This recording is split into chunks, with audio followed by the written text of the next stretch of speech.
ગુંજ મહત્વના સમાચારો પર નજર કરીશું। મહત્વપૂર્ણ સમાચાર સૌપ્રથમ બોટાદ, જ્યાં બરવાળામાં ભારે વરસાદ, હિરણ નદીમાં પૂર આવતા ગામ સંપર્ક વિહોણું થયું। બરવાળા રાણપુર તાલુકામાં ધોધમાર વરસાદ, ગામ સંપર્ક વિહોણું થતા ગ્રામ્ય લોકો હેરાન પરેશાન થયા। ઇમરજન્સી વિદ્યાર્થીઓ, ગ્રામ્ય લોકોને ભારે હાલાકી।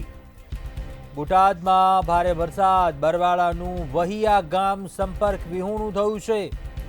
હિરણ નદીમાં પૂર આવતા ગામ સંપર્ક વિહોણું થયું છે। હિરણ નદીમાં ઉડાપુરની સ્થિતિ, નદી બંને કાંઠે વહેતી થઈ છે, તો ગામ સંપર્ક વિહોણું થતા લોકોને ભારે હાલાકીનો સામનો કરવો પડ્યો છે। જે દ્રશ્યો સામે આવ્યા છે, લોકો પણ જીવના જોખમે છે, તે નાળું પાર કરી રહ્યા છે। હિરણ નદીમાં પૂર આવતા ગામ સંપર્ક વિહોણું બન્યું।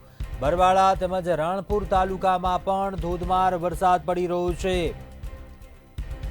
ગામ સંપર્ક વિહોણું થતા ગ્રામ્ય લોકો હેરાન પરેશાન થયા છે। વિદ્યાર્થીઓ હોય, ગ્રામ્ય લોકો, તમામ લોકોને ભારે હાલાકી થઈ રહી છે।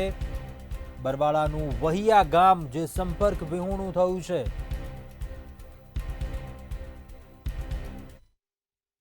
નામ તમારું? મારું નામ કતપરા મીનાક્ષી છે। અમે વર્ષોથી અહીંયા રહીએ છીએ, પણ વૈયામાં શું સમસ્યા શું છે ચોમાસામાં? અહીંયા વર્ષોથી જે પુલ છે એ તૂટી ગયો છે, પણ કોઈ સમારકામ કરવા માટે કે કોઈ કરવા માટે આવતું નથી। અત્યારે માનો કે ભારે વરસાદ પડે તો સ્થિતિ કેવી થાય? શું સર્જાય? બહુ સ્થિતિ ખરાબ થઈ છે। કોઈ લેડીઝ હોય, કોઈ જેન્ટ્સ હોય, કોઈ બહારથી આવી નથી શકતું। અને નામ તમારું? મંગળસંગભાઈ મોહબ્બતસંગભાઈ પરમાર, ગામ વૈયા। અમારે અહીંયા અંદર ગામની અંદર 2 થી 3 ઇંચ વરસાદ પડે એટલે તરત ગામ સંપર્ક વિહોણું થઈ જાય છે। અને 30 વર્ષથી આ સમસ્યા અમારા ગામની છે। કોઈ પણ તંત્રને અમે મૌખિક ઘણીવાર અમે રજૂઆત કરી, પણ મૌખિક કોઈએ રજૂઆત અત્યાર સુધી અમારી કોઈ લીધી નથી। અને અત્યાર સુધીમાં કોઈ પણ ઓલા ગોળે કોઈ તંત્રએ અમારી ગામની કોઈ પણ સંભાળ લેતા નથી। બીજા શું નામ તમારું? કયું ગામ? છોરિયા મનસુખભાઈ, ગામ વૈયા। શું સમસ્યા છે? ગામ સમસ્યા સાહેબ એવી છે કે અમે દર વર્ષે અમારા ઉપરવાસ નદીમાં પાણી આવવાથી ગામ સંપર્ક વિહોણું થઈ જાય છે। અત્યારે શું સ્થિતિ થઈ? અત્યારે જો ખાલી થોડો 2-3 ઇંચ વરસાદ પડે તો હાવ ગામ સંપર્ક, કોઈ આજુબાજુથી અવર જો રસ્તા બધી બાજુ બ્લોક છે।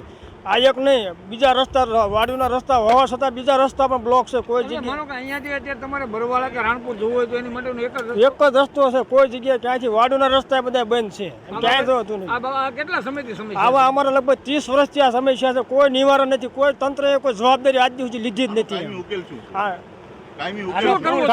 આમાં તો નવો પુલ બને એ જ અમારી ગામની ઓલી માગણી છે, બીજું કાંઈ માગતા નથી। અમે કેટલા વર્ષોથી અમે કોઈ આજ સુધી માગણી કરી જ નથી। બસ અમારા ગામને એક જ કે પુલ મળે, બસ બીજું અમારે કાંઈ જોતું નથી।